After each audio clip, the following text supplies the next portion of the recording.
everybody, and welcome into my latest live broadcast. Today it is Wednesday, the 21st of December, 2022. I'm Kerry Holzman, and I've got some keyboards to go over with you guys today. I have a very unique need here that most technicians are familiar with, and that is not enough space on your workbench. So you'll notice I use these really small keyboard and mice combos. They don't have a numeric keypad. They don't take up as much room as a full-size keyboard, and they're wireless, and they have rechargeable batteries. And the rechargeable batteries last about 3 or 4 months for me before I have to charge the keyboard and mouse back up. But at least I'm not having to go through having spare batteries on hand all the time. And you'll notice I get the keyboards confused a lot when I'm working because with the streaming computer that was on the bench, everything was just too crammed in together. So now that I've got the streaming computer moved back behind me, I've got much more of a usable bench here.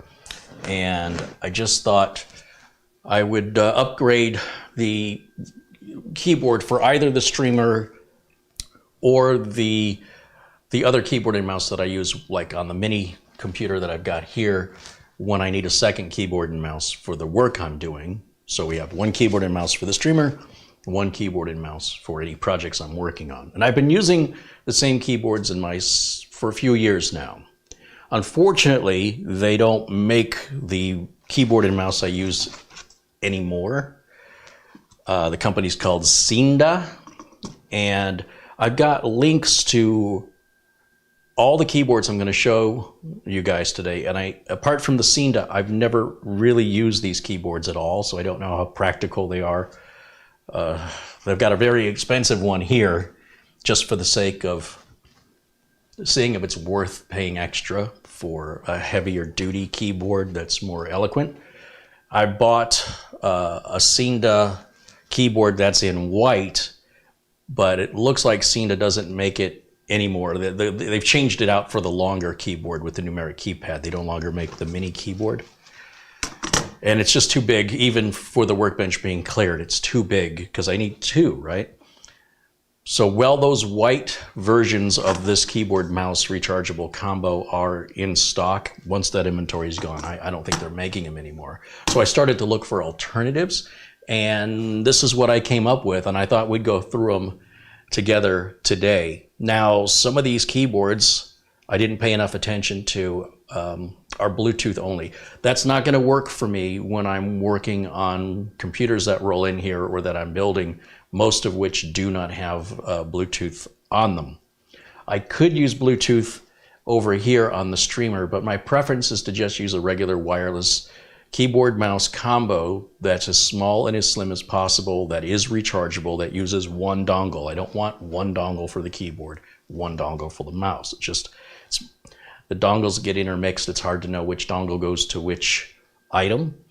Logitech has a really neat unifying system that most of their wireless products are configurable with. However, they don't make a short little keyboard that I like. I tried one, and I ended up sending it back. I was so upset with it, which surprised me because Logitech, they're a good manufacturer of keyboards and mice, but not everything they make is preferential.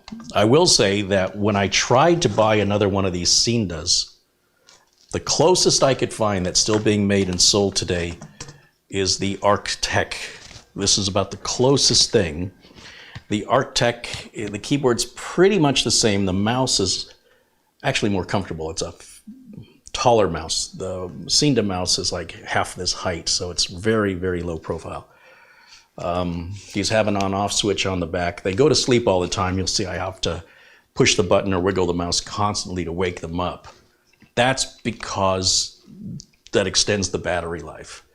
And there's your USB charge port right there. And the LED comes on in red when it's charging, and the LED, I think it goes green or blue when it's charged. On the mouse, your charge port is right there at the front. And again, it's going to light up red under here, which you can see through this little space here. And when it's fully charged, the light goes off. About every 3 months, 3 or 4 months, these need to be charged. But I'm ready to start mixing some things up here and treat myself to a new keyboard and mouse. These are pretty worn out. They get moved around a lot. They never sit in one place very long. And the dongle's always stored in the bottom of the mouse. That's pretty universal. So I thought we'd take a look at what these keyboards are. Again, I ordered one that's Bluetooth only, which I'm probably going to end up sending back.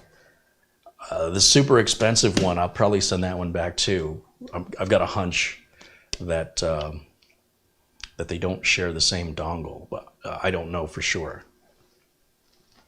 We're going to find that out in today's video. Welcome everybody in the chat that's joining me today live in our chat room. Everybody's welcome to join our chat room so long as you've been a subscriber, a free subscriber for at least 1 minute. So that way we gets out the spammers and the bots. And that seems to be working well for us with regards to reducing the harassment that occurs during live videos. Hello to Mortant and Oystein. Hello, Darren Gilholm. Hello to Luke Greeny and Craig Lilly and Patrick Rusaw and Michael Mancini. Hello to George Armstrong and Marilena DG, Captain Blinsky, Jeff H., Mr. Mann. Terry joins us along with John Rogers and Bill Wickens. And John Williams and Squishy. Welcome in, guys. All right, so I want to get started with the Cinda. Now, you'll see I have two Cinda boxes here. One is white, one is black. I just got done telling you they don't make the black one anymore. Well, this always happens to me, always. So when I got the Cinda, when I ordered it originally all those years ago, and I realized I like this keyboard, I ordered 3 more of them because I figured, I bet you they're going to stop making these because I like them. So sure enough, I was a little overconfident. Mitch was traveling and he wanted a keyboard and mouse that was easy to take with him. So I said, here, just take one of these. And I just gave him one. And another friend of mine needed a portable keyboard and mouse. And I said, here, take one of these. Anyway, I'm left with one new one still in the box that I bought a couple years ago for this very reason. I like the keyboard that much. Now, it doesn't bother me that the newest one I bought is the same thing, only it's white. It's the same key function. It's the same feel. It's got a little rubber mat you can place over it to protect it from liquids and crumbs, but I think it looks ugly with that on there, so I take that off. In the box, it's sort of a silver casing with white keys, and then the mouse is right under there. And now these will have some charge on them when you buy them, but I recommend you charge them up before you really start using them. Your first charge on a new rechargeable battery is very important. It may have an effect on how much life the battery will have between charges. So I highly recommend you get a new cell phone or you get anything with a rechargeable battery in it, plug it in, let it charge all the way up before you start using it. Now look, I know you're anxious to use it, but if you want it to last the longest time possible, whatever it is that has a rechargeable battery, a toothbrush, a shaver, a laptop, you charge it 100% before you start using it. And I realize you're going to be just chomping at the bit to play with it. But if you do, there is a good chance that your entire battery life will not be performing at its ultimate. The battery technology is getting better, especially with lithium-ion batteries, which most things are.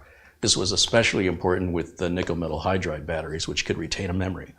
Lithium-ion batteries can also retain a memory, but it's harder to get them to do that. They're more resistant, they're more robust, but it's still an advisable practice. Anything that has a rechargeable battery, first thing you do, take it out of the box, get it plugged in, charge it to 100%, and then start using it.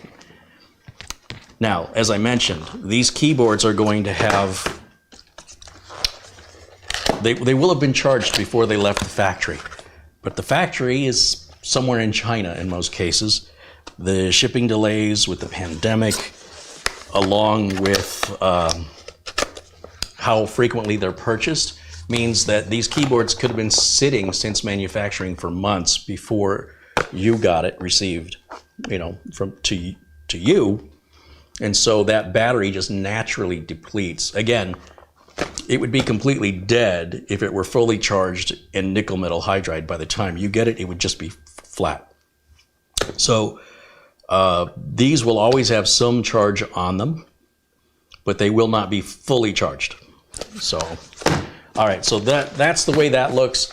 Now the links for the keyboards are in the video notes below the video.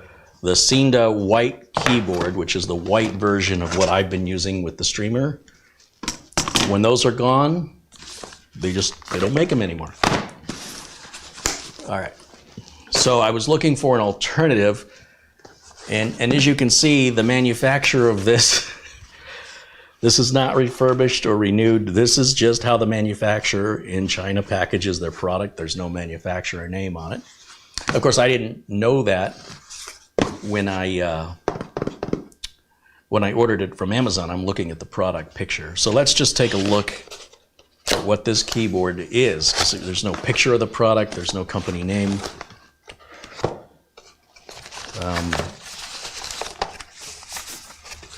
This is our rechargeable mouse, and this is in a color they call wine. And the reason I selected this was because it looked a lot like the Cinda, but I thought the drastic color change would make it less likely for me to mistake which keyboard or mouse I need to use in a given moment during a live stream, because I get those mixed up all the time. Unfortunately, this is, I believe, Bluetooth only. There's no dongle anywhere. And that's going to be useful to me. But it's a good looking keyboard. I mean, if they just had a wireless option, and you'll see it's got multiple lights up here.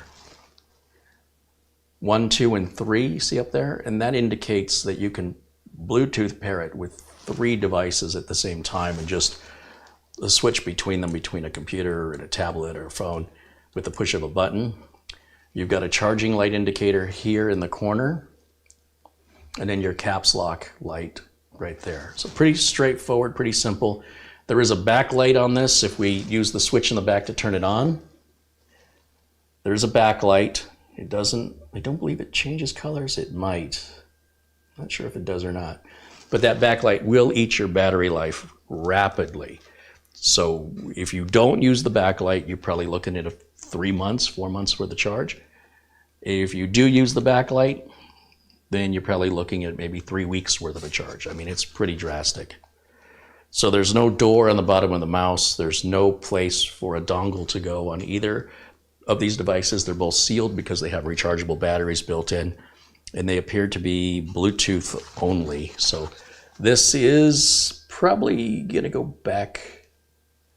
Oh, look, the mouse has a backlight too. How does that work? Let's turn the mouse on. Oh, look at that. So now, what does the button do? I'm just pushing the button. Oh, it's cycling through different color schemes. That's just going to kill the battery life.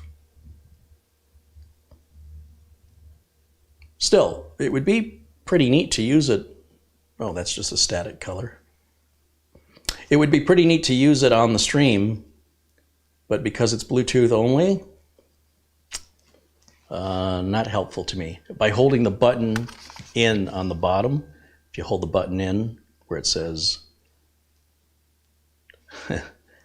backlight switching, hold that button in, it shuts the light off. That'll save your battery life.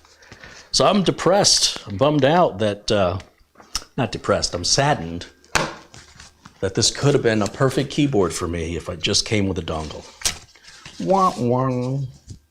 We do have some instructions here, and you see that's all there is in the box, along with the one cable, so you can only charge one at a time unless you have a spare cable laying around. It's pretty thin, cheap cable, but it is USB Type-C, so I'll give them kudos for that. So we're so close to an ideal keyboard for my needs, but I'm showing it to you because, one, I wasn't paying close enough attention, or I wouldn't have ordered it. Since I did order it, I'm like, well, let me show it to you guys anyway, because it might be perfect for you. It's relatively inexpensive. The link again is in the video notes below this video. All right, so let's put that one aside. Now this one I'm not quite sure. This is made by Shianne. Once again, wireless mini keyboard and mouse. I hope this one's not Bluetooth only. Well, we're about to find out. Let's open it up. Oh, this one's white. So I also thought white would be a good color to make me less prone to picking the wrong mouse or keyboard when I'm live. But the keyboard seems bigger than I was expecting. Let's take a look. Compare that one.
All right, can you hear me now? It looks like when I picked up the keyboard, I tapped a button and cut my sound off. I thought my batteries died, so I had to walk up. And I guess that phone call was telling me, pay attention to your audio. These are live, and I'm trying to watch my internet connection, and I'm trying to make sure I'm in frame. So I dropped the ball there. My apologies, but thank you for letting me know. All right, so where I was going with this is this keyboard has Bluetooth and it has the 2.4 gigahertz. It's obviously got the keys for either Mac use or Windows use, and of course the Bluetooth to tie it into phones and tablets. So it's trying to be a one-size-fits-all keyboard. Unfortunately, it looks like I'm going to be sending this one back as well because I don't want to have to deal with batteries. You know, I use these a lot, and having to deal with batteries, it'll always die on me at the worst possible time. There's a little switch on the bottom of the mouse here. That seems to be for, oh, I see. So the switch is for Bluetooth mode, 2.4 gig mode, or off. So if I bring that up, you can see that much closer. Right up there. It's in the off position now. There's no battery in it, so I'm assuming there's no RGB on this. It's just a regular keyboard from what I can tell. However, like I said, with the this is rechargeable, that's good. The weight of it's pretty good. It's a little bit bigger than I would want. So close, yet so far. So I think this one is going to go back as well. This is the B087 keyboard. And if you read Mandarin or Cantonese, well, then I think you'll like these instructions.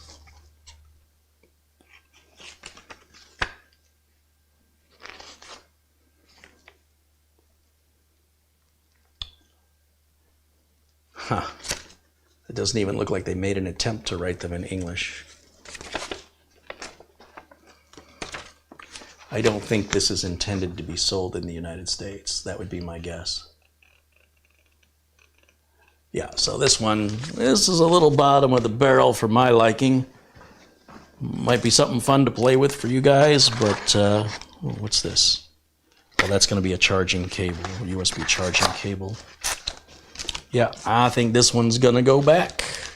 So I am striking out 2 for 2 here. The red one's Bluetooth only. This one, the mouse takes a battery. I don't know why they did that. So these aren't going to work for me, but they might work for you, right? They're just not going to work for me. And once again, this is the Shianne. I'm not quite sure how it's pronounced keyboard.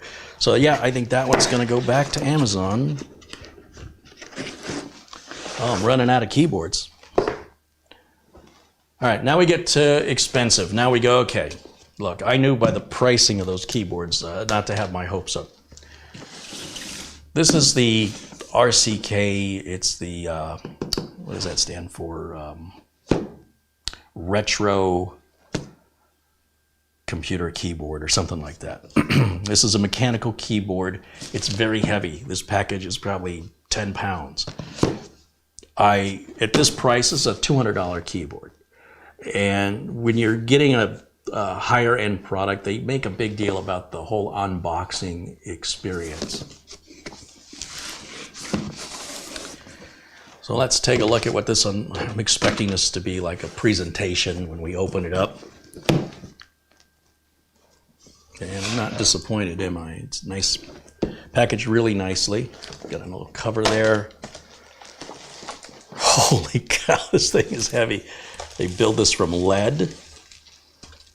All right, here's the keyboard. Let me bring it up a little closer.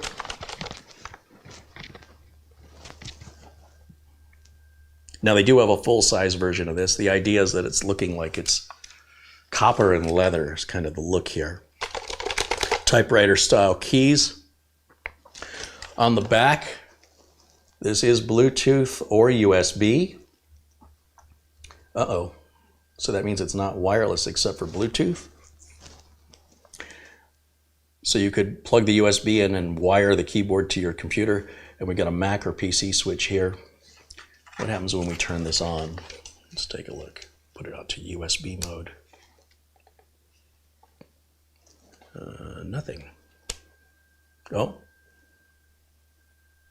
So the keys are backlit, but you can't really change any light patterns or colors on it.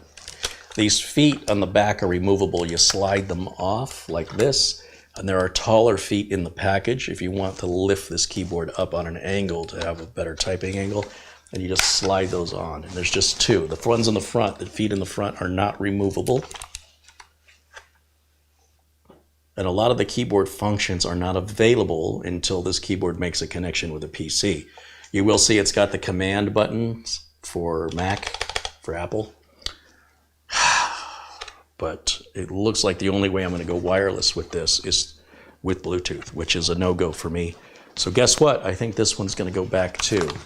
I was really hopeful that spending the kind of money that this costs would result in a more flexible design. Inside the box now we've got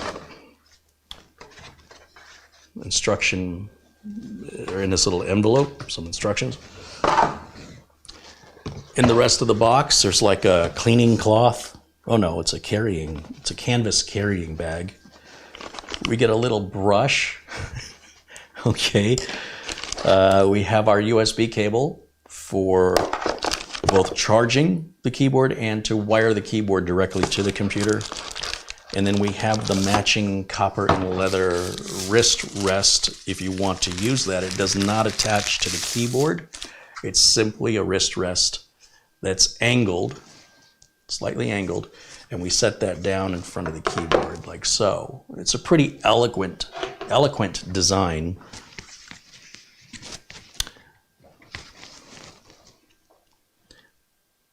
This is the Retro Classic keyboard. That's what the RCK stands for.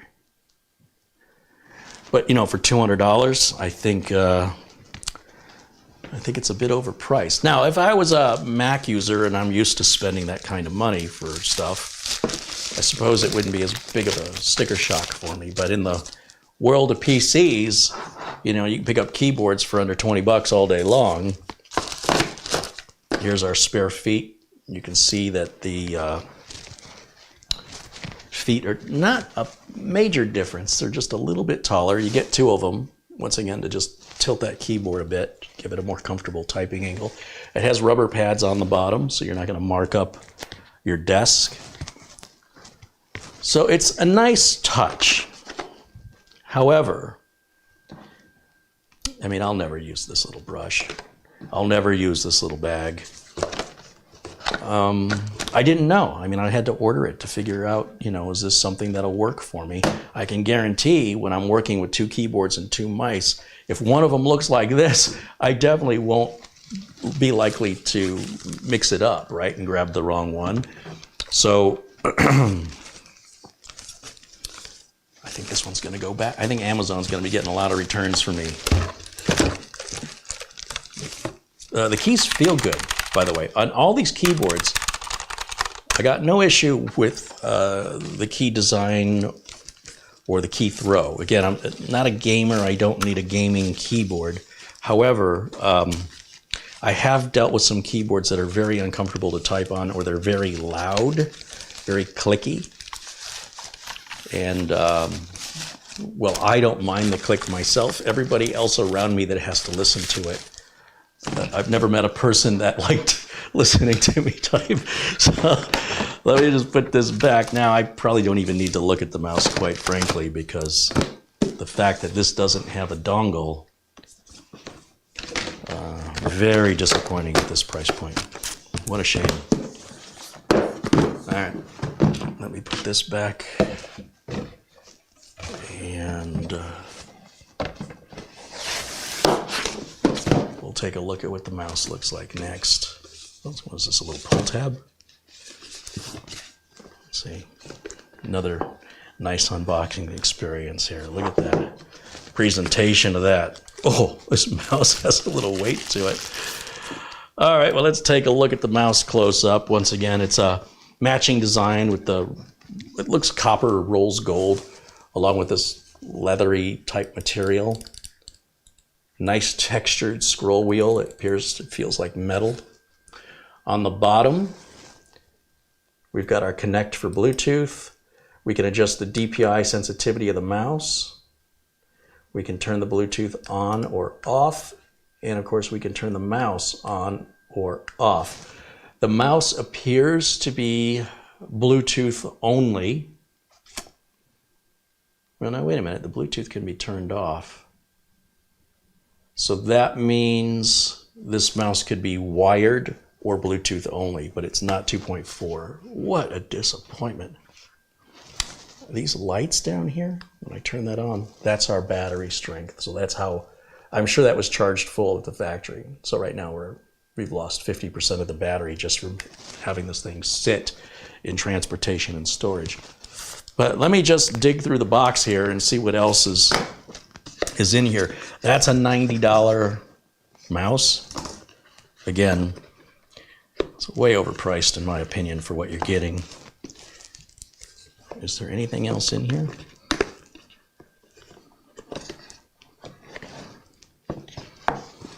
I don't know what this pull tab is for. What does this do? This just doesn't want to come out. There's got to be more in here. It's heavy. Watch me try and outsmart this box, ladies and gentlemen. Oh, there it goes. So this top half swivels open. You got to make a big deal about the unboxing experience at this price point. This envelope contains our documentation. We have the little baggie here, similar to the other, with a USB cable in it. And we have an optional cover for this mouse. If you don't like the textured leather look, you can switch it out to a smooth black. Yeah, I much prefer that textured leather, and I much prefer it matches the keyboard precisely. But, man, I just wasn't looking at the details when I ordered these. I was so swept away by the looks of it, and I'm so confident with how easy Amazon returns are. I probably should have slowed down and looked at the details a bit more. I don't recall any of the reviews mentioning that this was Bluetooth only or hardwired. So if there were reviews that said it, I just skimmed over them and I didn't see it. Well, yeah, the devil's in the details on these things. So as far as how they work,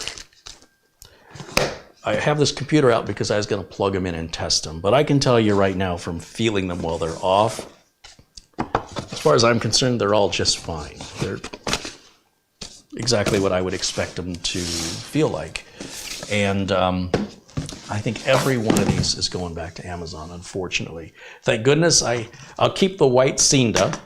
I still have the other black Cinda, but I still need something preferably, well, you know what? I could use the white Cinda and just retire the Arteck, because I need something that's very different from the other keyboard and mouse, so that I'm less likely to confuse them when I'm live. So, you have any questions for me? Those were the ones I wanted to get through. I got through that much faster than I thought. I apologize for the audio cutting out. That was my bad. What keyboard do you have? And tell us. There's a lot of people that are passionate about their keyboards and their mice. And of course, if you're aware of a very slim style keyboard and mouse combo that share one dongle that are rechargeable, I'd love to hear your suggestions. I'm looking. Let me scroll through the chat room and see what I've been missing.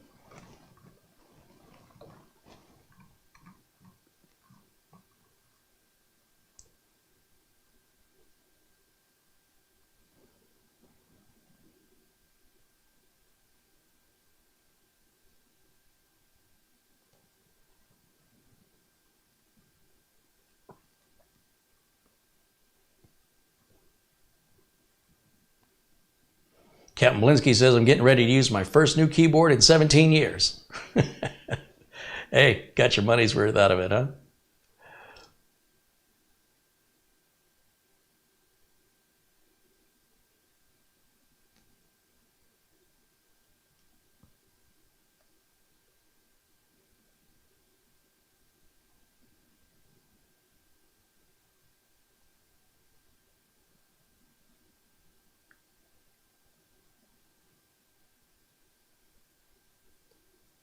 Glenn's Music says, perhaps I should do a mic review instead.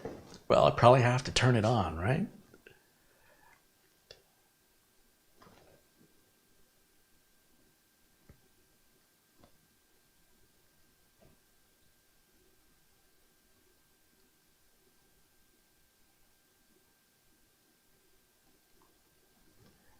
I'm looking through your chat, looking to see if there's any questions here. Christian in the chat says, instructions say, press the letter you want to use to spell word. I'm sure it's Bluetooth connection processes and charging instructions, things like that. But it wouldn't surprise me if that's what it literally translated out to. Andy says, stick with what you got, Carrie. I want to change one of them out. They're too identical. They're too similar. So I'm hoping to start 2023 off with an improved Studio B. And it's a minor little improvement, you know, just changing the keyboard out. Elko in the chat says, I've always used wired keyboards and mice. I'm now using a Logitech G915 with a Lightspeed wireless, and I have to say I like it very much and it works great. I looked through Logitech's offerings, I just didn't see anything small enough. Tom Parada says, how do I subscribe? You're already subscribed or you wouldn't be able to chat in the chat room. To join membership, Dom, if you look down by the subscribe button, it should now see a button that says join. And then that's how you can join the membership for the members only Mondays videos that I do. I've already started this last Monday and I'm intending on continuing that indefinitely. Those are members only videos that will never go public. They're just a little incentive for members who want to be able to have my attention and my time to be able to talk with me without the competition of and chaos of the chat room when we do these public live videos. So we just try to do a little something for everybody, and I don't want to alienate anybody either. So I'm hoping to be able to walk that tightrope and make everybody happy and definitely do a little bit extra for the people who do a little bit extra for me. So that's the idea behind that. And let's see. Dom says, I watch using a cell phone. So you're probably watching using a YouTube app, depending on if you're on iOS or Android. And if somebody else is watching me on a cell phone, if you can describe where the join button is, it varies. It's different on the Mac or on the iOS than it is on Android.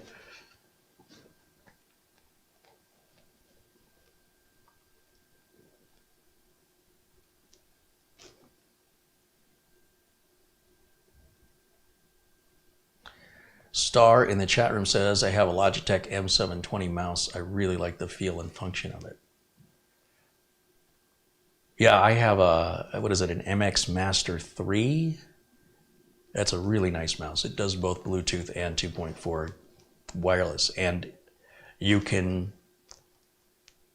Logitech has a unifying receiver, so I can pick a completely different model Logitech keyboard. So I can pick the keyboard I want with the Logitech mouse I want. And as long as they're unifying receiver compatible, I can pair them to that one dongle.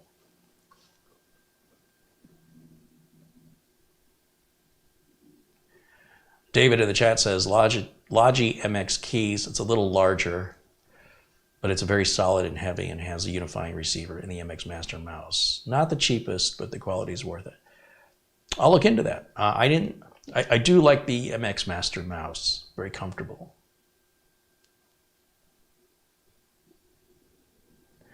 You can use the red one that's Bluetooth. Now I can't really, there's really nothing Bluetooth here.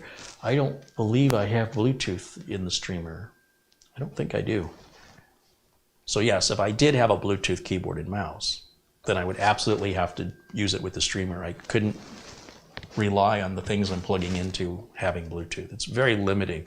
Why anybody in their right mind would use a Bluetooth keyboard or a Bluetooth mouse on a Windows PC is beyond my understanding. Those Bluetooth devices are intended for Apple and they're intended for tablets and phones.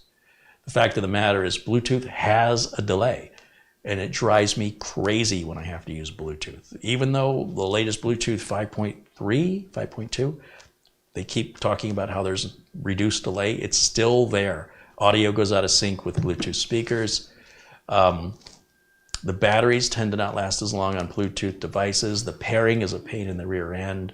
you can accidentally hit the button on the mouse. Like Logitech, you can pair it to 3 different devices, and you just push a button on the mouse, and of course, hit the button by mistake, and you're wondering why your mouse stopped working.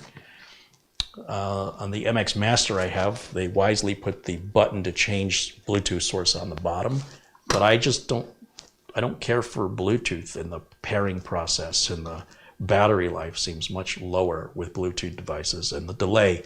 So I want a regular 2.4 gigahertz wireless, which is what I use universally for that reason.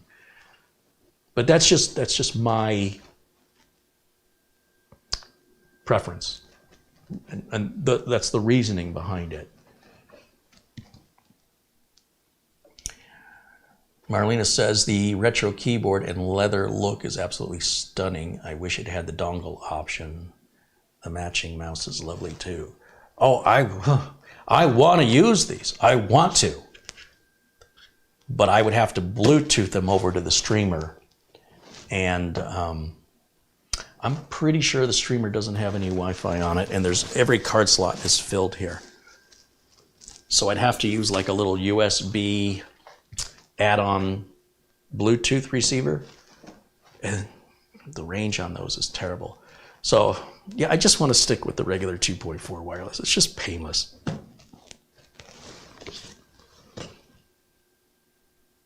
Oh. This box says the RF dongle is included under the top cover. I stand corrected on the mouse.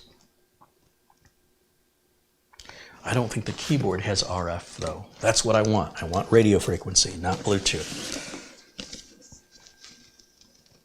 Dual connection. This says connect via Bluetooth or USB. Yeah, it doesn't. Built-in high-capacity 5,000 milliamp hour lithium-ion rechargeable battery enables 1 to 3 months of regular use on a single charge. Yeah, it says Bluetooth and USB only. So why does the mouse support RF?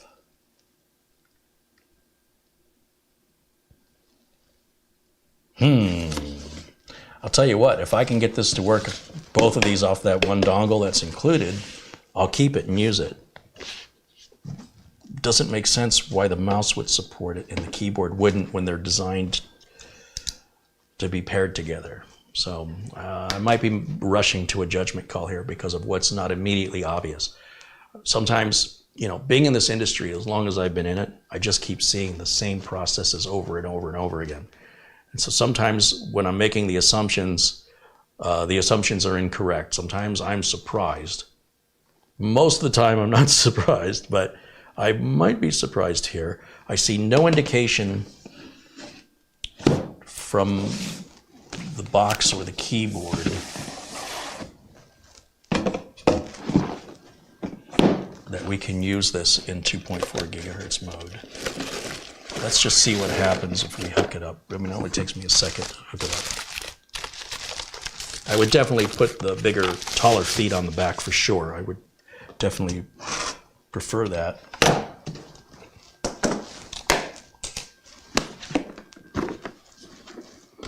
Let's get this out of the way. And let's take another look. One more look at this to see if I'm rushing to judgment or if I have assumed correctly. It just doesn't make any sense to me.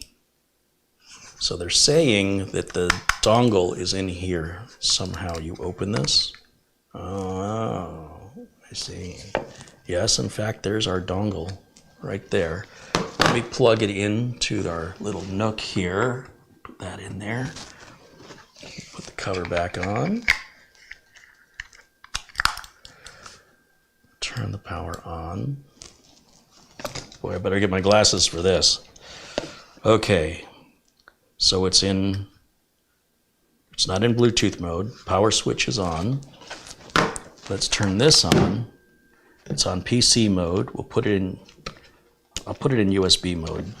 But yeah, that's not going to connect. I can already see it. It won't even power up. And if I put it in Bluetooth mode, still not. What am I missing? Oh, put it on PC. I moved the wrong switch. So that's Bluetooth mode. Let me go to this computer. Let's bring that screen up here.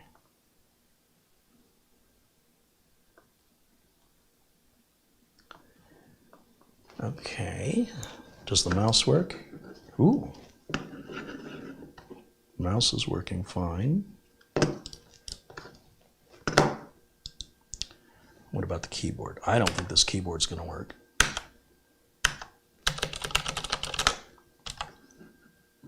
Let me go full screen on the desktop. So it's so small I can't see it. Okay, so we got our mouse here. It's a little jerky. Let me hit the DPI button, increase the... Ooh, holy cow. That definitely made a difference. The button changes. So the button lit up as green, now it's pink. And now I barely move it and it's flying. So blue, green, and red, and orange. Blue, green, pink, and orange are indicating a higher sensitivity or lower sensitivity for the dots per inch accuracy of the mouse. All right, so if that is sensitive like that, I would adjust it in the control panel. And as for the keyboard, I don't think there's any way for me to utilize this keyboard except via Bluetooth. Now, I could activate the Bluetooth. I could slide it over to Bluetooth mode. These little nooks, they always have Bluetooth. Let's go down here and bring up this Bluetooth. Let's add a Bluetooth device. So it's seeing the 2.4 gigahertz wireless receiver. Let's add a device, Bluetooth. I see unknown device. I think I have to hit the pairing button.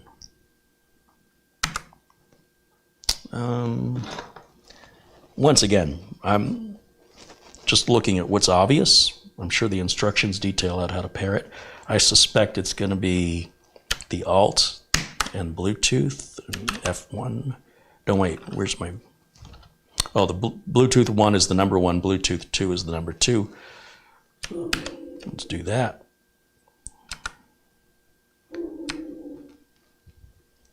Maybe I hold it down.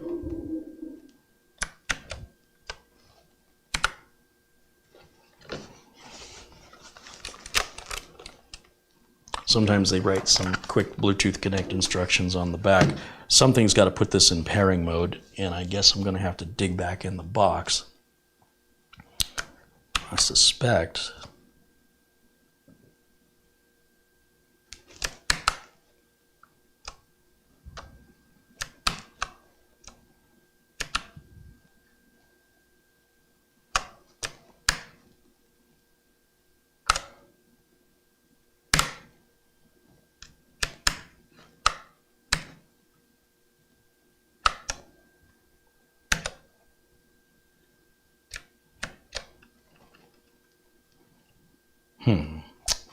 Okay, yeah, I guess it's definitely not obvious to me, so I will resort to the documentation. Raise the flag, right? Okay, I give up. Let's see.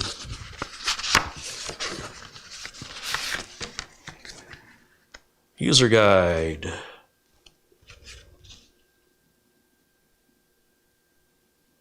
Connect via Bluetooth or USB. When USB mode is selected, simply connect the included Type-C cable to the computer and type away. Pillar style feet, long usage time, USB-C charging port, removable keycaps, charging the keyboard, how to check the battery power level, interface modes, Bluetooth, Mac mode, PC mode, pairing the Bluetooth. Switch the keyboard to Bluetooth, hold down the function and 1, 2, or 3 key together. So for Bluetooth module 1, hold down function key and the 1 key. Once successfully in Bluetooth module 1, the Bluetooth logo will flash on the keyboard. It's on a key here over to the top right. It'll flash quickly as connection is establishing indication for 5 times, then go away. I got to read that again. That's an interesting use of the English language.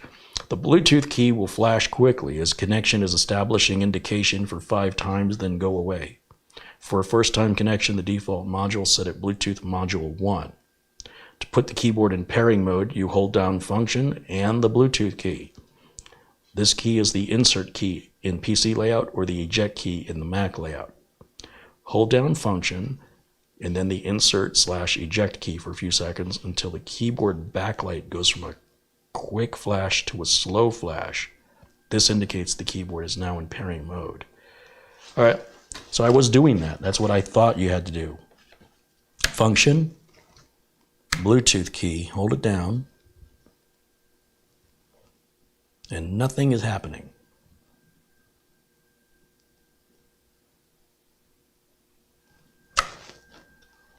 Now it's blinking slowly. Oh, keyboard appeared. Click to connect it.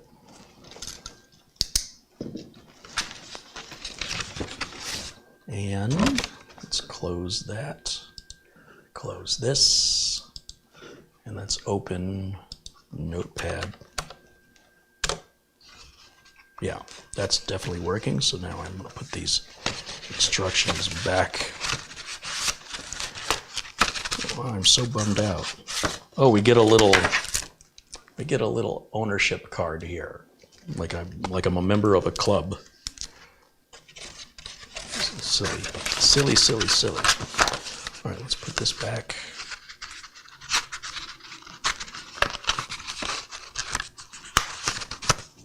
And let's put this back.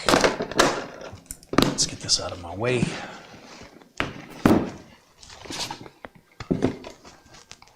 Okay. It's too flat. I really need it to be on an angle so I can type better, but whoa, how'd I do that?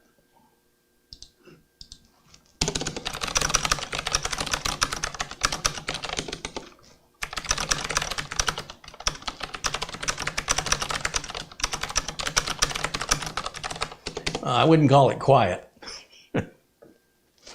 Let's do all the letters of the alphabet here. See if I can do it with my eyes closed.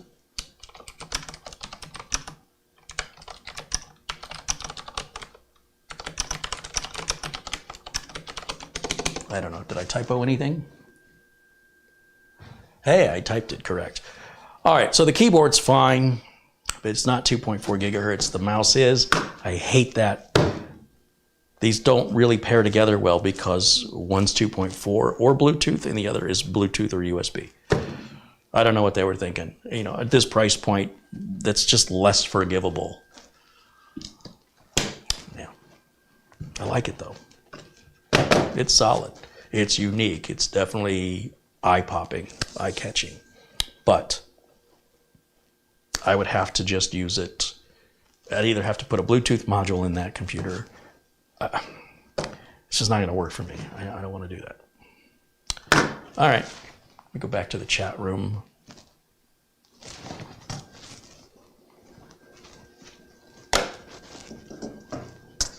Put the wrong keyboard away.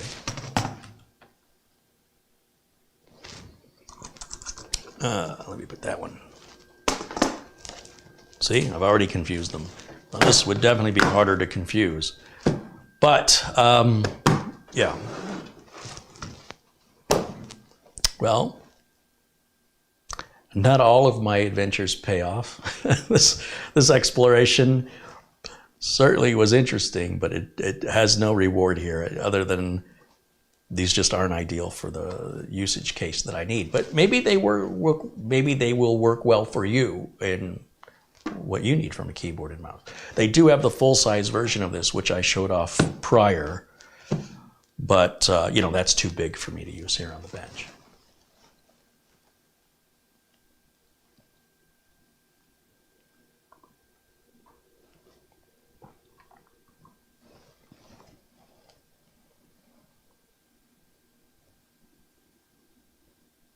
Sarge Tech said, my preference as well, just plug in the little receiver and the mouse and keyboard they just work. There's no pairing. And because I'm doing, new PC builds and repairs and reviews, it's just adding one more step that I don't need. It's complicating things for me. Ron Hillier says, I know who will win that one. Nobody's winning anything. This is going back. That's going back.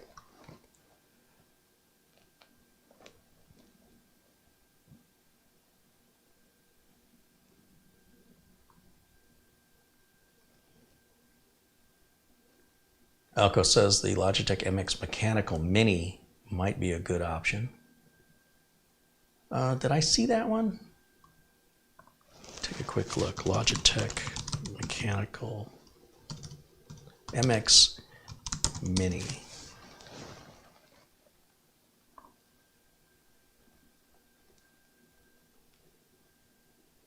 Logitech MX Mechanical Mini for Mac.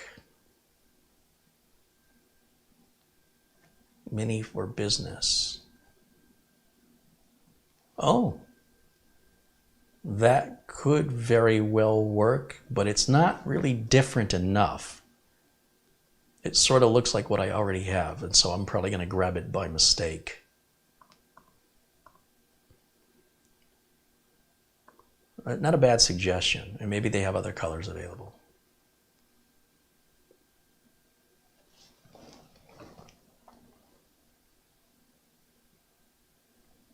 Oystein says that keyboard is $230 on sale for $180 right now.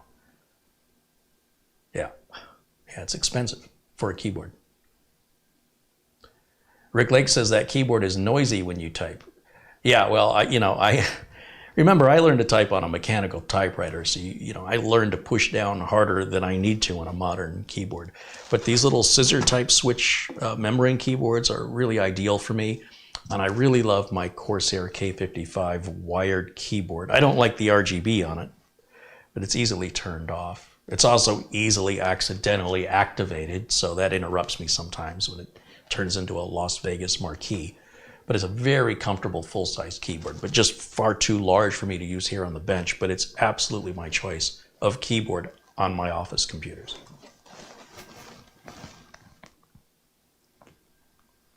Is it a Type A or a Type C USB cable?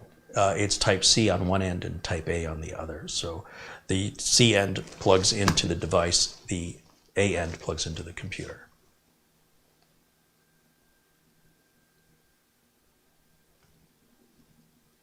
What about a keyboard with a built-in trackball, Patrick Rousseau suggests. I have used those back in the 90s, Patrick, and I do not like them. They have these little micro keyboards. As far as I know, they're always wired. And so they've got them with the trackpad, they've got them with a little trackball. It's very, very inconvenient for me to use. So I have used them 20 years ago. I guess it's been more than 20 years. They don't do it for me. Because I thought, oh, this is smart. Now I just have one thing with the keyboard and mouse attached. But it's really difficult for me anyway, to get the trackball, which is only about this big, to get it to precisely put the mouse where I want it to click on things. It drives me up a wall. So that's why I don't use it anymore.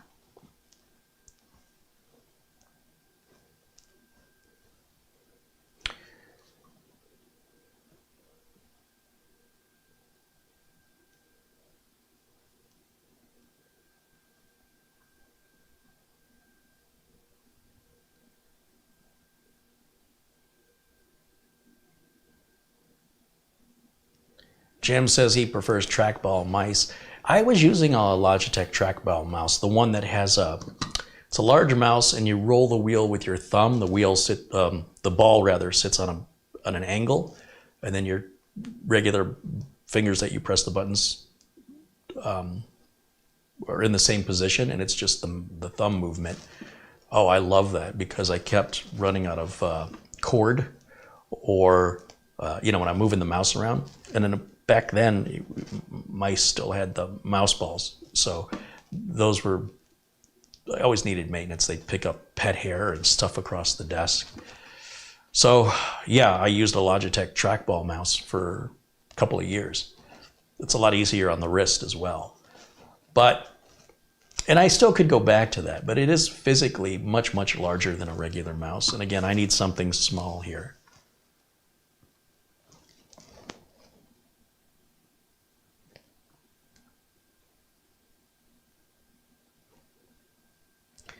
Scroll around in the chat, see if I missed anything. If you've asked a question and I've not answered it, it's because it's scrolled past me too quickly. You'll have to ask again.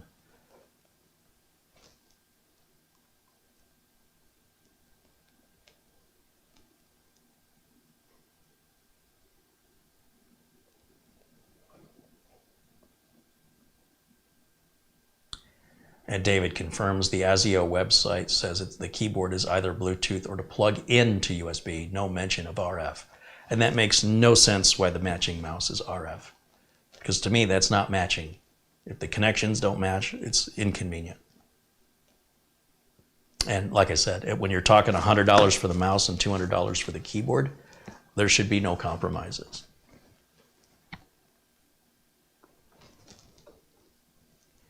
Matthew says the only Bluetooth I use are headphones, and only because they are wireless. Sure, I get that.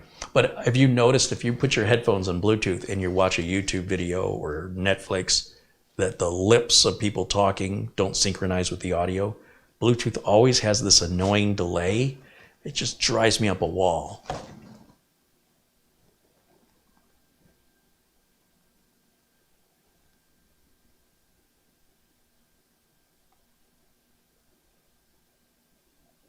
John Williams says, my CyberPower laptop had one solid state drive and one hard disk drive. Can I remove the hard disk drive that I don't need? Yes. Well, I mean, I don't know what you can do, but it is technically doable for sure. If you go here in YouTube and type in the exact model number of your laptop followed by the word disassembly, I bet you there's at least one YouTube video that somebody has made showing how it comes apart. So then you can determine if you have the tools and the skill to open it. Some laptops are very difficult to open and might require special tools. Others are very simple, so it just depends on what your skill level or comfort level is in that, as well as which model you have.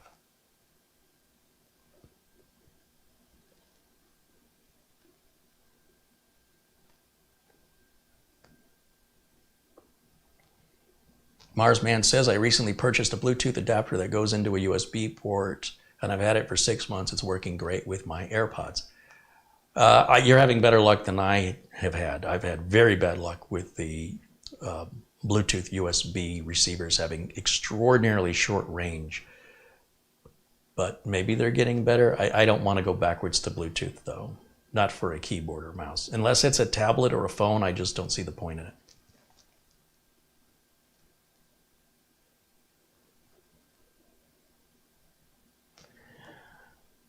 Dwayne says, I just use a standard wired Microsoft keyboard and mouse. My needs are simple. Sure.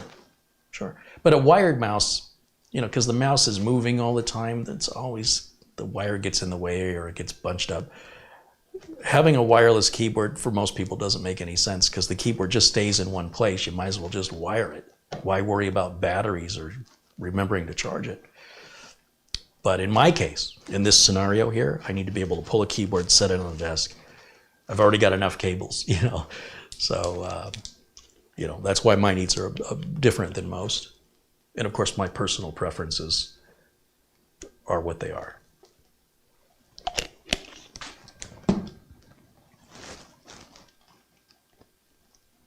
John Williams mentions the Logitech K360 keyboard.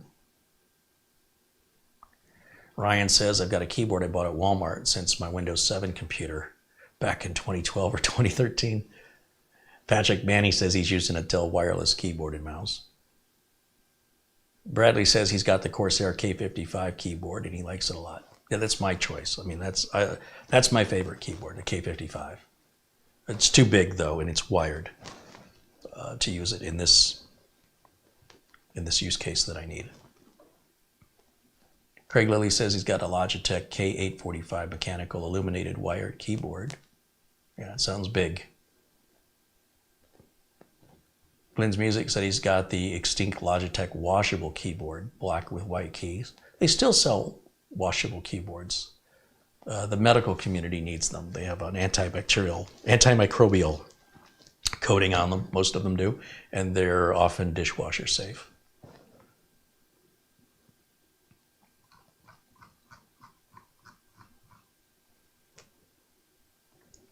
Looks like Sarge Tech just became a supporter. Right on. Well, thank you, Sarge Tech. Thanks for joining our tech club here.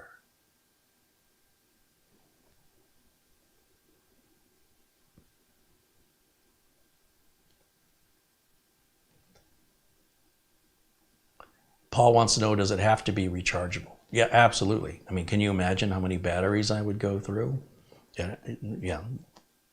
It's got to be small, it's got to be rechargeable, and it's got to have a keyboard and mouse that pair to one dongle. No, if it's got Bluetooth as an option, that's fine. I just won't use it, the Bluetooth option. But I absolutely have to have wireless, rechargeable, small, no numeric keypad. I don't care what the keys, if they're mechanical or if they're, you know, what type of switch. I don't care about that. The three requirements are: it's small, it pairs to the mouse with one dongle, and that it's rechargeable. Those are my requirements.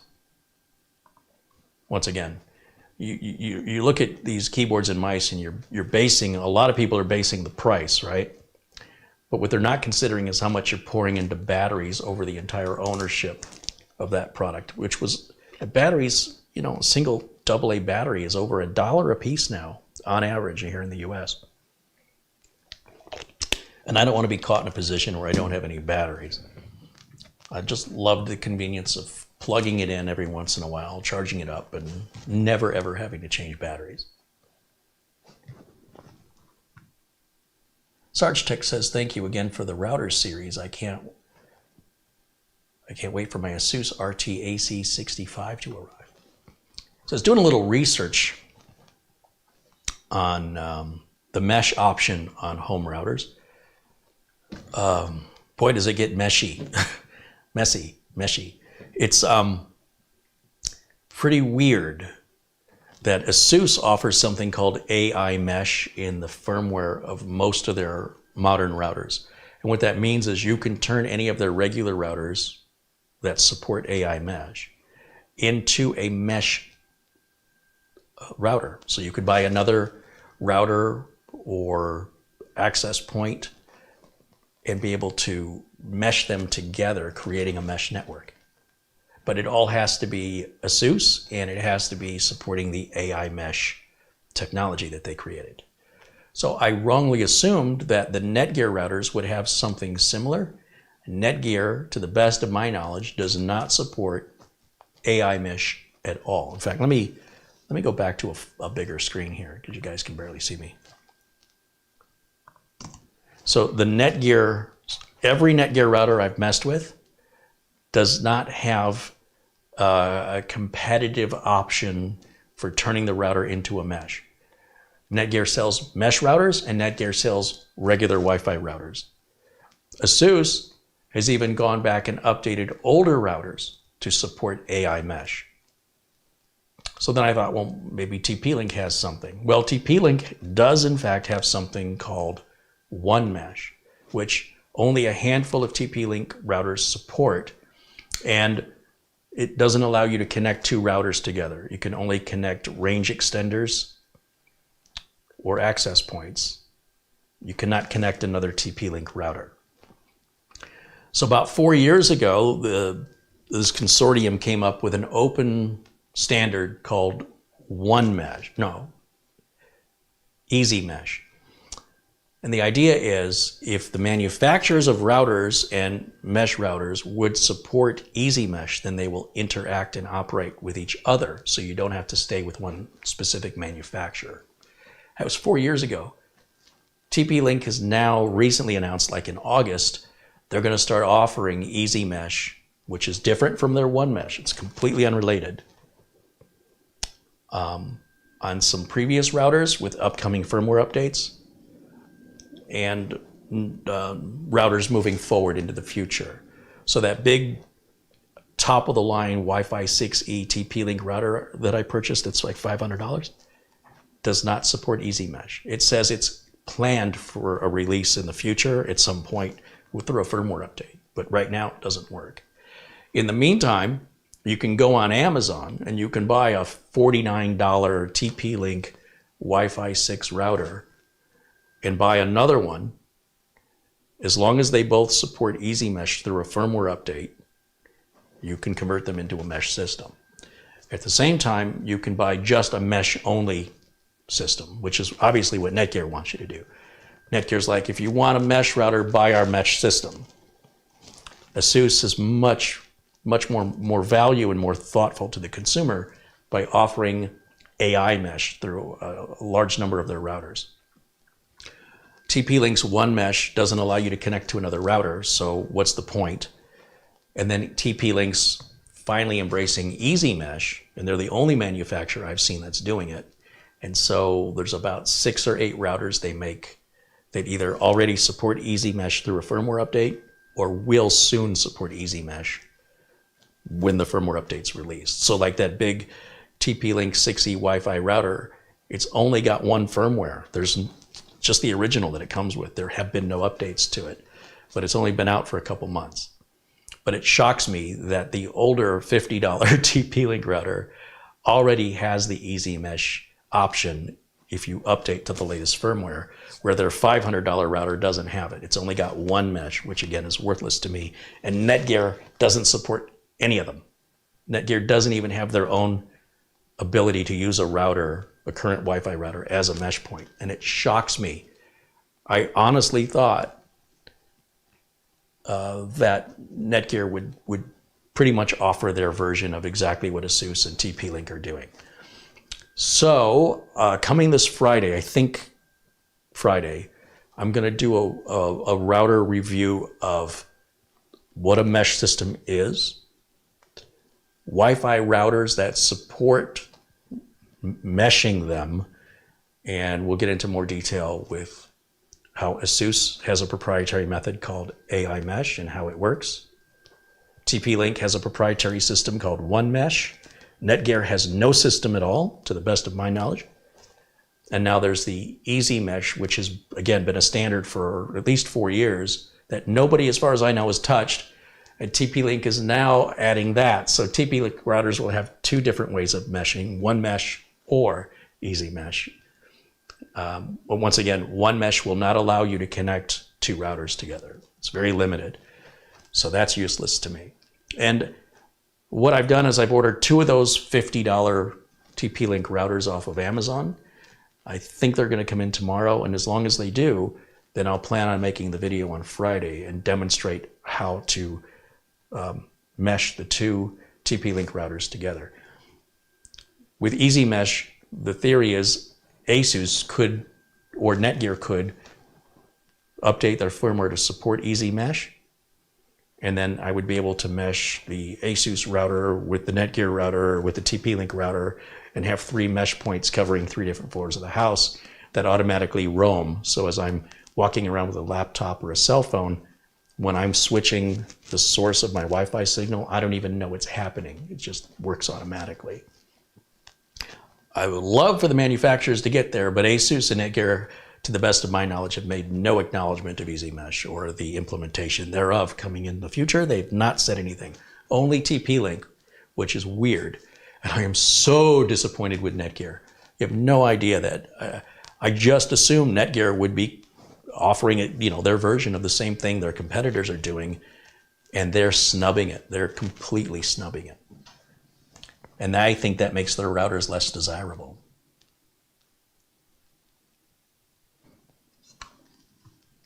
XRod666 with a super chat contribution of $5 says, "Hey Kerry, I was wondering if you're ever going to do an interview with JJ from Asus again. I really enjoyed the last one that you did."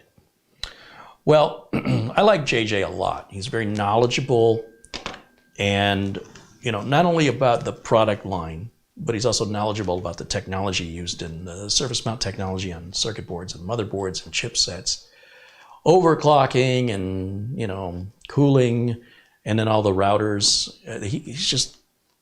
His mind is like a giant vault of information. I don't know how he keeps it all straight. But Asus pays companies for that type of PR. So anytime you saw me and JJ on Newegg TV, Asus was paying Newegg for that.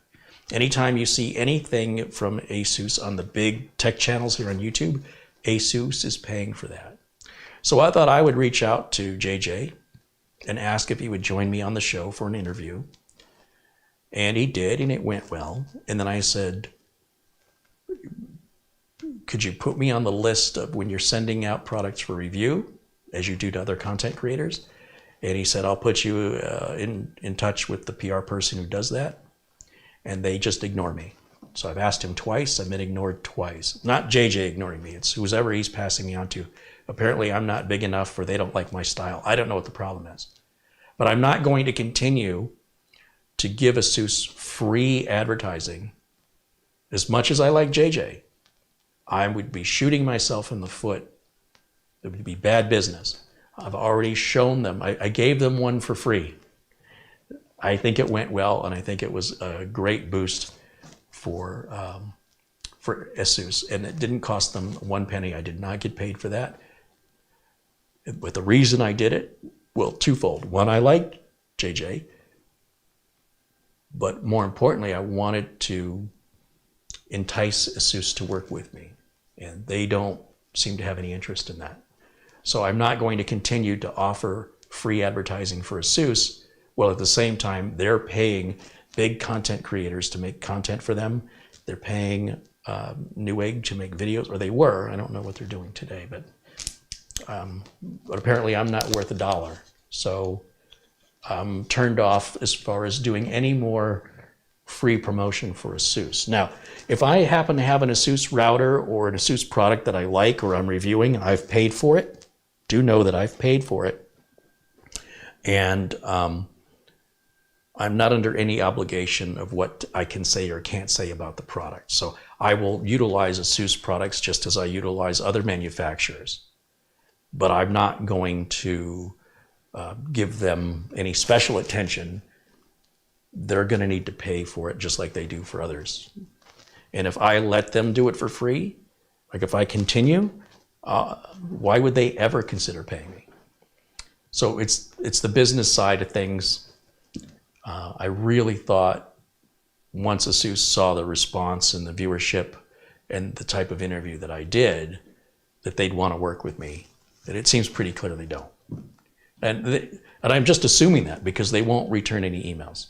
So maybe they're not getting them. Maybe they're not ending up at the right person's desk. I'm not going to chase it down. So.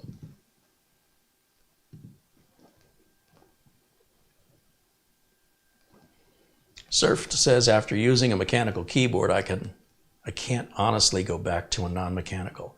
Sure. I mean, look, these are preferences. Somebody else will say, after using a mechanical keyboard, I will never touch one again. You know what I'm saying? So everybody's got their preferences, and you should buy what you like.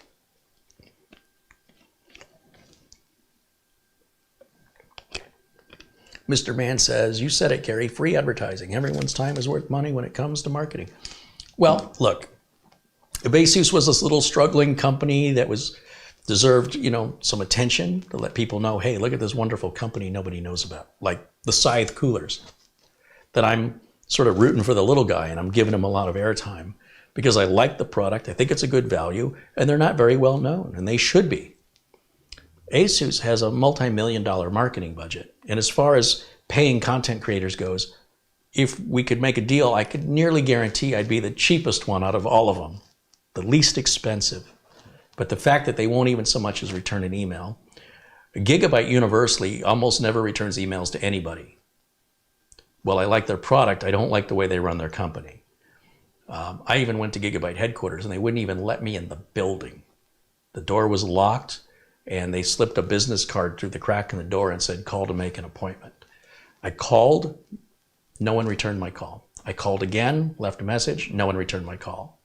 I've talked to other people in the media that do tech journalism and said, yeah, Gigabyte is nearly impossible to get them to do any marketing. So I'm not quite sure how all that works. They clearly have a marketing company, and I have seen them do some sponsorship, but it's pretty rare. So I'll continue to use the products that I need. I'll continue to review them. I'll continue to pay for them. I would love to work with them. I would love to work with Asus, but it's got to be, it's not my decision. We both have to want to work together. And if they don't see value in that and they don't even want to entertain an offer, well, I'm going to keep moving on and find other manufacturers that are reputable or not very well known and have a good value product, in my opinion, and I'm going to pursue them. That's all. And I would love to work with a company that is growing, and as I'm growing, we grow together and we help each other out. However, a lot of these little companies, most of them don't make it. So it's unfortunate. But that's the business side of things that, you know, is a necessity, unfortunately. But I love to have JJ back, but I'm just not going to do that for free. Not when pretty much, when you see JJ on most other channels, Asus is paying for that, just so you know. Unless it's like CES and they're doing like an on-site interview. For the most part, Asus is paying for the advertising. So it doesn't seem fair that they pay other people, but they won't pay me. But, you know, welcome to the business world. I'm a very non-traditional content creator, and some companies really value what I do, is, you know, the transparency and the honesty. Other companies, they just want highly polished advertisements being made for them. And since I won't do that, they don't like it. They don't want to get involved. Bob R. with a $10 super chat says, hey, I'm supporting the channel. Hey, thank you, Bob R. Appreciate your support.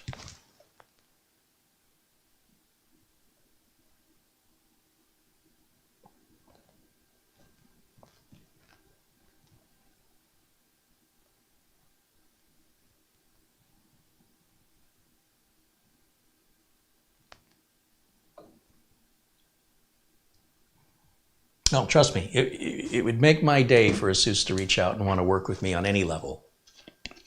The only reason JJ was here is because I'm the one who reached out and sort of instigated that. But I'm not going to do it again. And it nothing to do with JJ. Nothing to do with JJ. He's a great guy. I really enjoy talking to him. He's a great guest to have on the show. His knowledge is, I try and stump him. There's two things I try and do when I interview JJ. One is I try to get him to laugh, and I'm usually pretty good at that. And the second thing is I try to stump him with a question he doesn't know the answer to. I don't think that's ever happened. He just blows me away with how much information he's able to retain.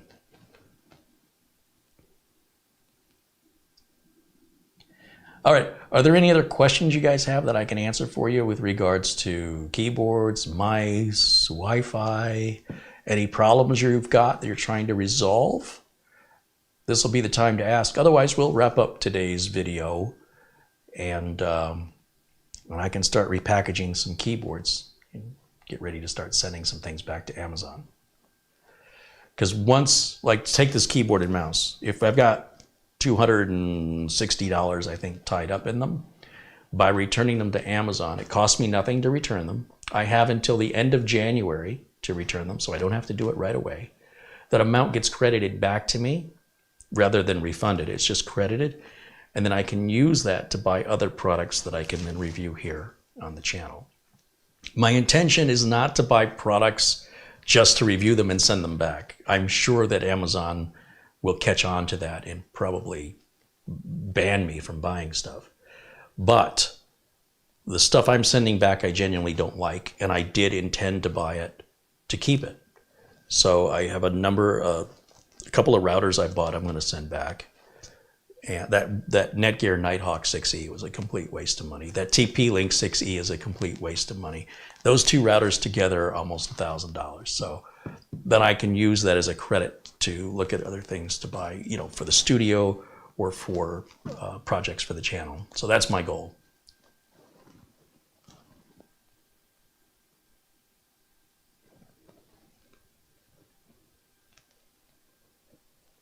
Bob R wants me to look at a link here for a keyboard and mouse combo. Let's see. Oh, 2.4 gig mini multimedia key. Here's the problem though. I don't know the seller. And, you know, I'm getting pop-ups all over the screen here. This looks shady, shady, shady. I have to be able to buy it from Amazon. It looks like they have 4 different colors, gold, silver, black. Oh, here's more pop-ups again. Yeah, I would not order from this website. That's the problem. But I appreciate the suggestion, Bob.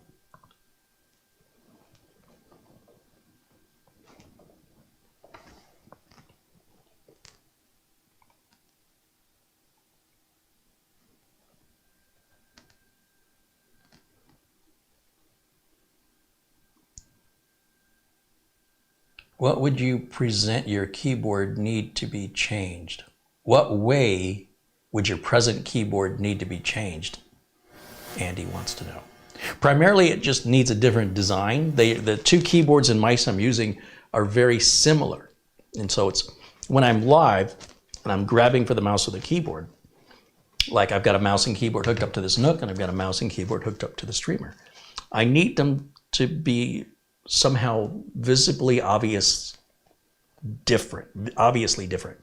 So for example, having the same keyboard in white or having the same keyboard with a different style of, well, it would have to be more than just a subtle change. It's got to be a pretty major change because the 2 keyboards and mice I'm using now are from 2 different companies and they're slightly different, but at a quick glance, they're indiscernible. So I keep grabbing the wrong one too often.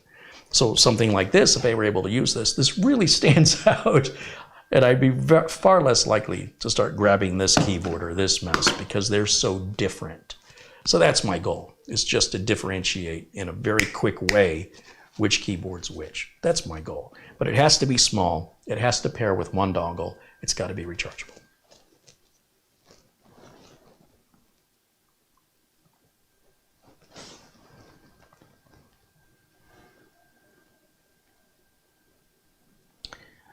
Do you get remarks from Amazon if you send back too many items? Says Tomin 2000.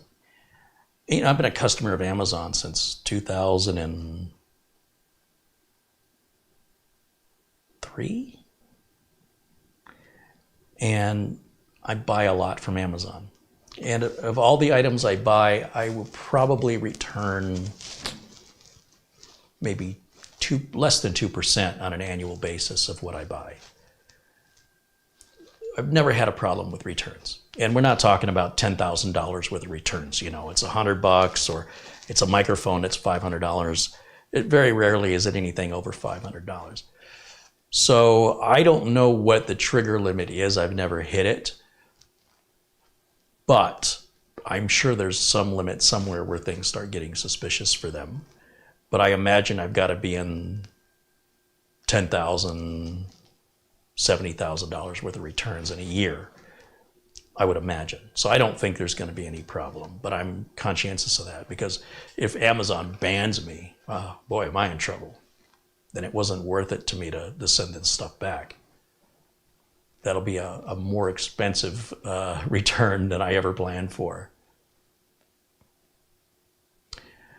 Glenn's Music says, what about putting a label on one of your keyboards? It's too subtle, Glenn. I mean, I need something. I'm not sure you can understand the amount of pressure I'm under when I'm live. With my audio not working earlier, with the internet connection dropping out, with me not being on the frame, with the camera not being focused. I mean, there's so much going on at one time while I'm trying to focus on whatever the content is about.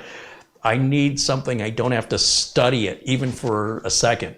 It needs to be immediately obvious to me. So it needs to be markedly different so that it doesn't require much attention span, that I can just grab it and keep going.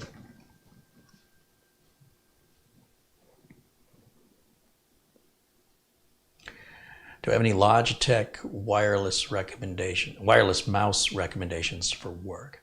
I like the MX Master, but again, everybody's got different preferences. My advice to you is to look through go to the Logitech website and look through their online catalog. If you see one you like, then I would buy it from Amazon, me personally, knowing that you can always return it if you don't like it for any reason. At the end of the day, it's like asking me which item on the menu tastes the best. Until you taste them, there's no way anybody can tell you what you're going to like the best. They can tell you what they like, but that, you know, they might like things you're allergic to or can't stand, right?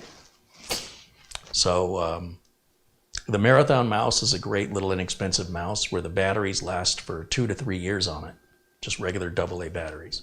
So in that case, it doesn't have to be rechargeable. By the time the battery dies, I've usually worn the mouse out and need to replace it anyway.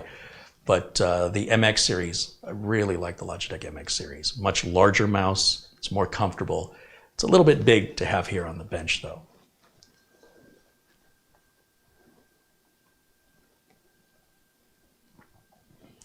Jason Willis says the Logitech M720 works great for him.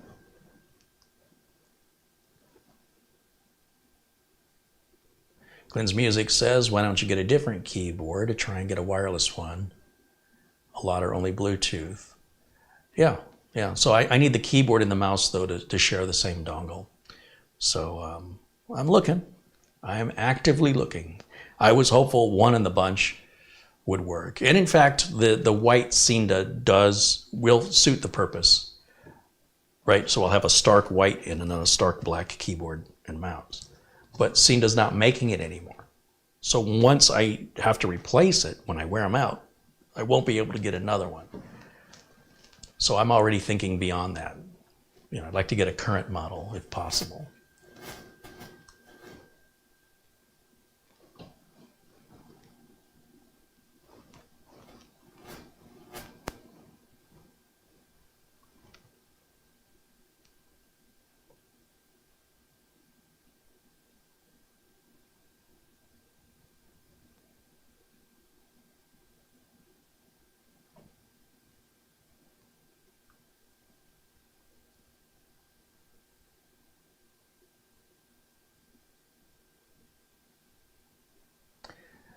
Dwayne wants to know, sometimes you refer to OBS in your studio. What does that mean? So OBS is open broadcasting software. It's what controls the cameras and the microphone and translates that into a signal for YouTube. It's free and open source, where other utilities cost money for this function. So, you know, I have multiple camera sources I need to switch between, and things like XSplit cost money. There's a few others out there.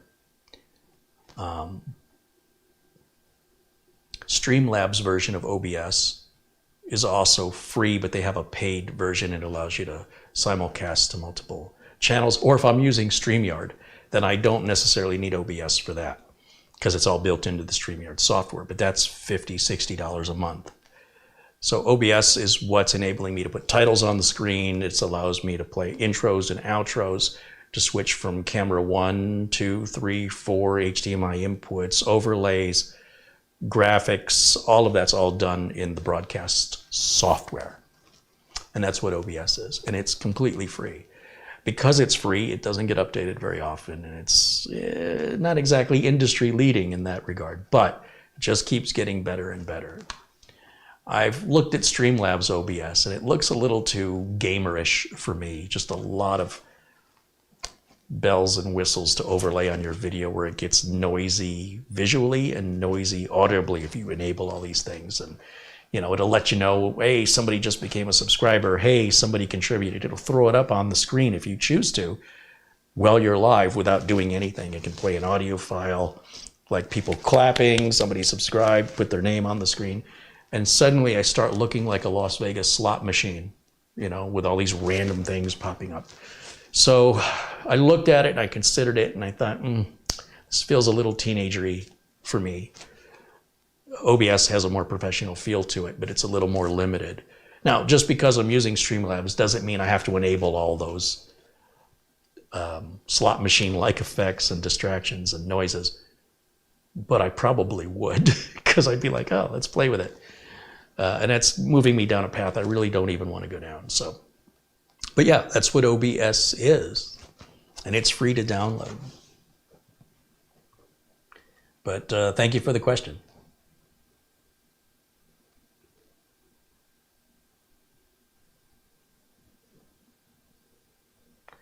Patrick Rousseau has sent a link to Amazon. Let's see what you sent there.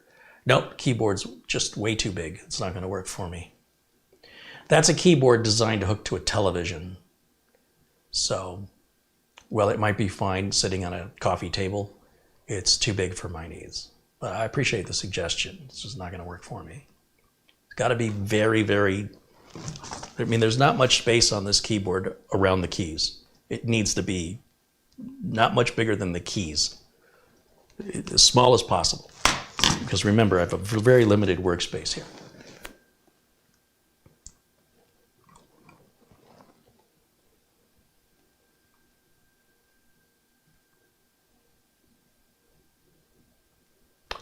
Glenn's Music thinks I should use a direct synaptic interface. Yeah, send me a link where I can buy one.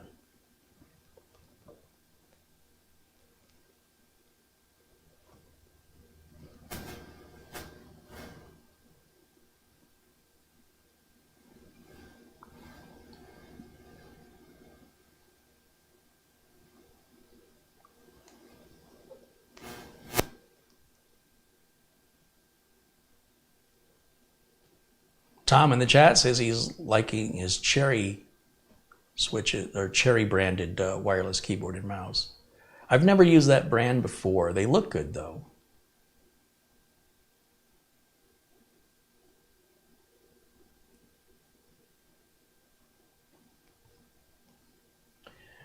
John Paul Bacon said, I have bought and used the Logitech MX series since it was first introduced. The MX Master 2S can be paired with up to 3 computers. Yeah, I think that's the one I have in the other room. I really like it. It's very comfortable. It's got a nice weight to it, and it's pretty precise as I move it around. It's pretty responsive.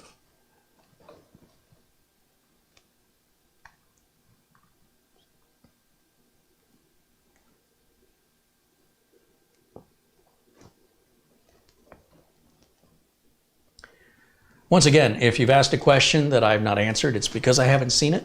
So do ask it again. And barring any other questions, we'll wrap it up for today.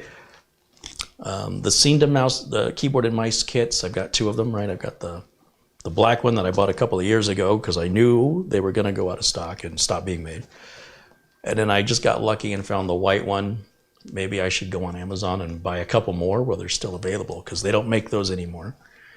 The beautiful, expensive keyboard isn't going to work for me, though the mouse would, but there's no sense in having an $80 mouse that's so unique that isn't going to match the keyboard. I can go buy a $20 mouse. It doesn't have to be that.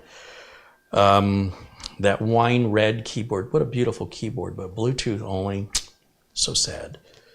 So, yeah, you win some, you lose some. But the lesson that I'm trying to convey here is, rather than asking somebody else what they think, especially when it comes to how something sounds to you, what it tastes like to you, or what it looks like visually to you, like which TV should I buy, you really need to see it and experience it yourself. And as long as you're buying from a retailer that makes the returns painless, there's no risk. Buy it. If you're interested and you think it might work, buy it. Nobody can predict if it's going to work for you, if it's going to meet your unique preferences, your unique value system, your budget, your needs. They're yours and yours alone. So if you see something you think you might like at Amazon, and if it's supported by Amazon Prime, absolutely no risk. You buy it, try it. If you don't like it, send it back. Costs nothing to send back.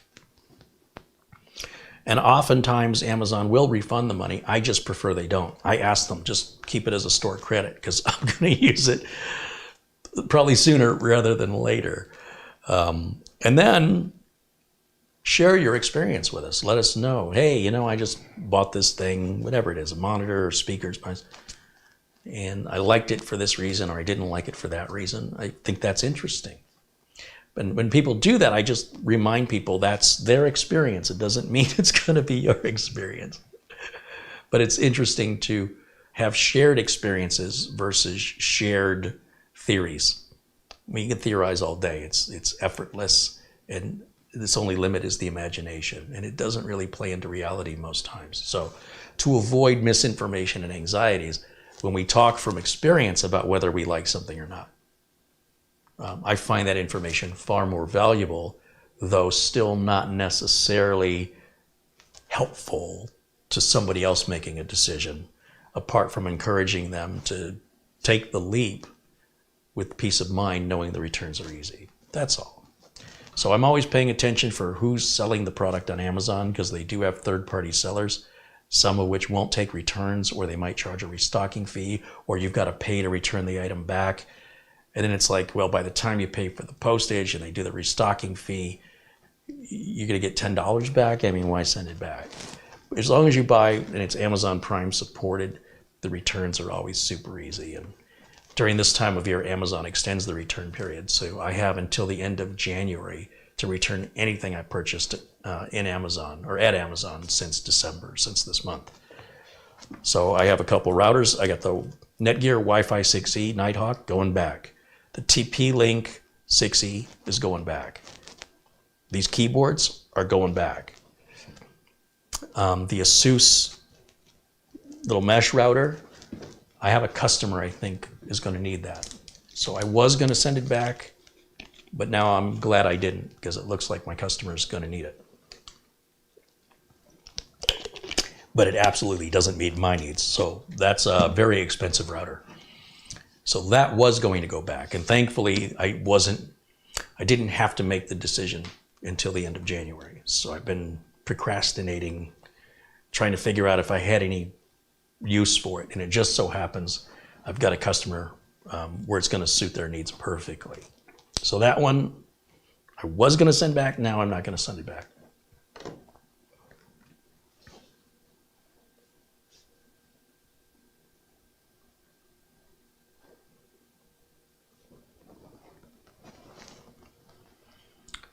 GG in the chat says, I had a Duracell battery explode in my M705 mouse, and it cleaned the whole mess with rubbing alcohol, replaced batteries, and it's working, though the battery cover is slightly damaged.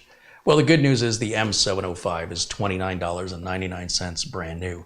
To have a Duracell battery leak, it's very unusual. That must have been a very old battery, or maybe it was damaged in shipping.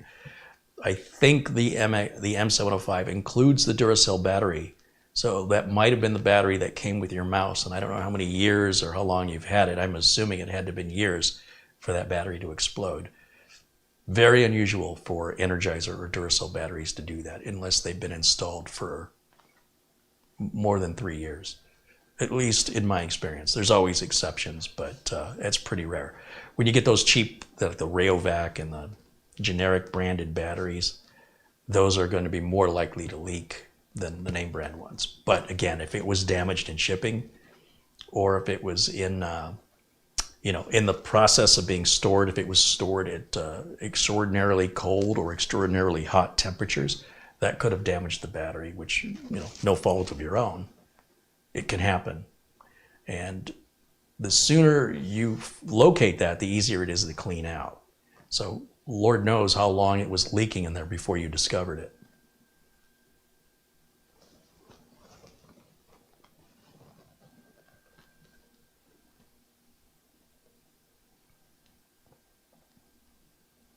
Richard says, hello, Carrie. Happy holidays to you and your family. Thank you, Richard S. in the chat. And of course, happy holidays to you and yours as well. Mr. Mann said, I purchased a Motu M2 audio interface and the sound is great. It made a big difference in quality and application-wise for myself anyway. Cool. I've never heard of that. I might need to look into that.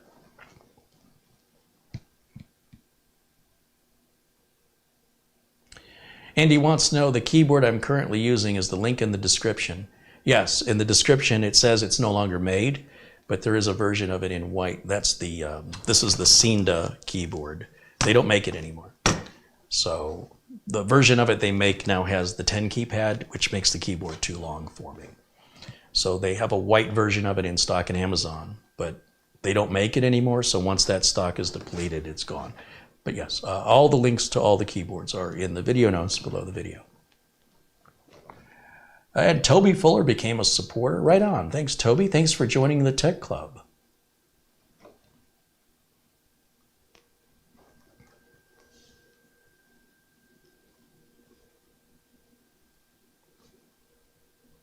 TWC Coster says, hey, Gary, sorry I'm coming in late. Last day of work was rough today. Oh, sorry to hear you had a rough day at work, but it's behind you now, right?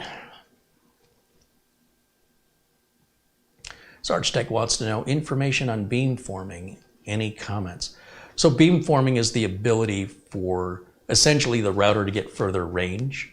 It kind of customizes based on your usage patterns and the obstacles and interference that the Wi-Fi radio is struggling to get through, and the beamforming enables it to optimize itself, to optimize the signal for the unique environment that it's in. I won't buy a router that doesn't support beamforming for any of my clients or any of my personal use. It's that important. I've never had a customer complain that their router signal's too strong. It's always about there's a room or an area that's a dead zone that they've been struggling with. They typically have been struggling with it for years. In most cases, a beamforming router solves that. In more extreme cases, mesh routers would be the solution. And the mesh routers, I believe, all universally use beamforming, if I'm not mistaken. Winston Liu with $2 Canadian in Super Chat says, Happy Hanukkah from Vancouver, Canada. Thank you, Winston. Happy Hanukkah to you, too.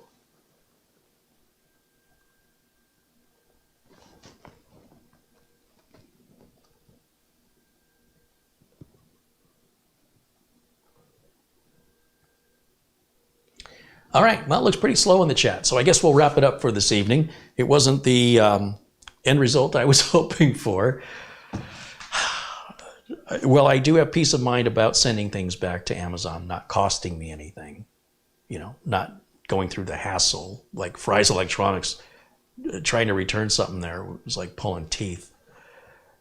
I'm still discouraged that it's one more thing I have to do, right? I got to get these reboxed up. I got to drive over to the UPS store to drop them off.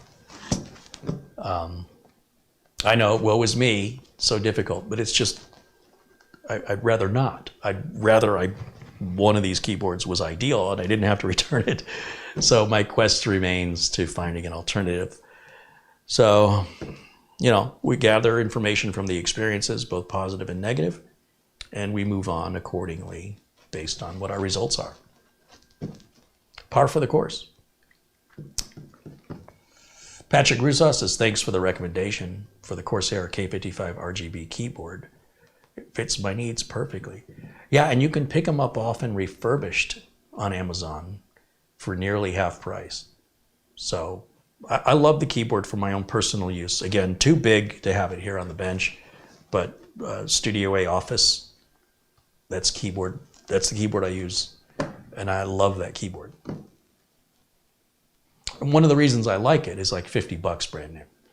The Corsair, was it the Corsair K?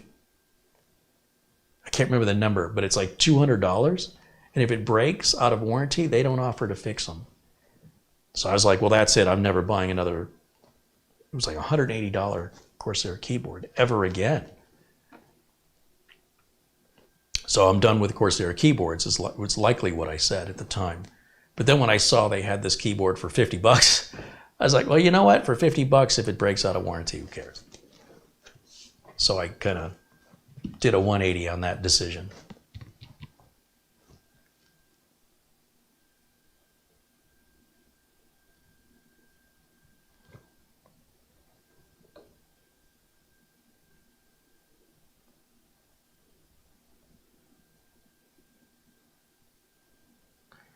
Jitesh says he found the Arteck mount. Well, you didn't have to find it. It's been in the video notes. Jitesh, it's always been in these video notes this whole time I've been streaming.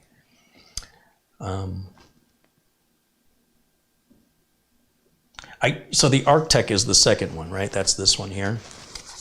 And they still make these. And they're the closest thing I can find to the Cinda that I'm using. And they're relatively inexpensive. They meet all the requirements. They're both rechargeable, uses one dongle. But it's so similar. You know, the bottom is different, but I'm not looking at the bottom of it. So it's a good keyboard, but it's not different enough for me to differentiate them. But that's the Arteck and the Cinda are the two I've been switching between.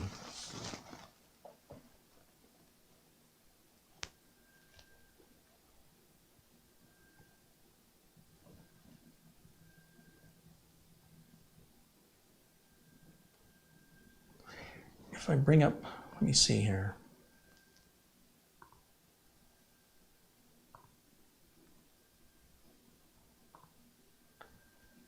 Just want to look at my video notes.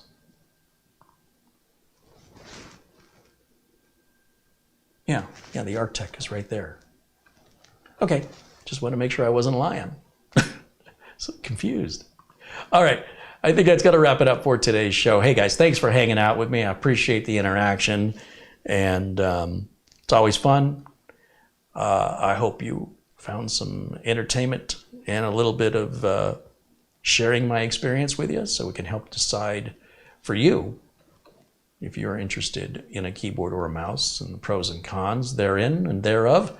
In the meantime, I will look forward to seeing you all very soon. I will be live this Friday at 1 o'clock. Mitch will be joining us New Year's Eve, so still a little over a week away, but Saturday will be New Year's Eve, December 31st. And Mitch and I will just hang out. We're not going to work. We're just going to have a nice little year-end wrap-up show, and certainly hope you'll join us at 1 o'clock Arizona time. Currently, that's 12 p.m. California time, 3 p.m. New York time. And, of course, I've got a number of shows scheduled. Well, not scheduled. I've got a number of shows that I want to do, but not permanently on the schedule between now and then. So I will have a show on Friday. I don't think I'll have time tomorrow. What I was going to do today, I'm going to have to do tomorrow. And that's why I was not originally planning to do a show today. I was planning to do a show on Thursday. That flipped on me because of events that took place earlier today. Friday, that's set in stone, 1 o'clock on Friday. We'll go through the mesh systems and Wi-Fi, and we'll talk about one mesh, easy mesh, AI mesh, and then just regular old meshy mesh. And then back at it again the following Monday. After Christmas, I should be back live December 26th with a members only Monday show. That's for the folks that you see have the little Carrie Holzman badges with the numbers on them. Some don't have numbers if you're new. Those folks are the only ones who will be able to see and interact with me on those members only videos. That's every Monday at 1 o'clock. So if you're a member, I hope you will join us. It's a much smaller turnout, so it's a bit more personal. All right, well, thank you for watching. I will see you all very, very soon. Until next time, bye for now.